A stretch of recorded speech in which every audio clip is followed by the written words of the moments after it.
কোরআন শরীফে যেখানে বিয়ার আয়াত আছে, যেখানে বিয়ার আয়াত আছে সেখানে আল্লাহ আবার দুটা বিয়া শুরু করছে, যে দুটা বিয়া করো, তিনটা বিয়া করো, চারটা বিয়া করো, না পারলে একটা নিয়েই ধৈর্য ধরো। মানে কম ধরি ধরা, তারা একটা নিয়েই ধৈর্য ধরো। কিন্তু একটার মধ্যে শান্তি নাই, সেটা আমি বুঝি। কারণ কোনোদিন যদি রাগ করে, সেই দিন রাগ ভাঙাল লাগে।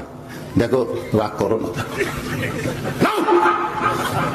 কিন্তু যদি আমার দুটা বউ থাকতো, আর আমি রাগ ভাঙাতাম না, খালি বলতাম রাগ করছু, যাচ্ছি। রাগ করছু, ওর কাছে যাচ্ছি, দৌড়ে এসে পামে ধরি, যাই না যাই না, আমার রাগ নয়, আমার রাগ নেই। যারকে দুই বউ আছে তারা মজা মারতে হয়।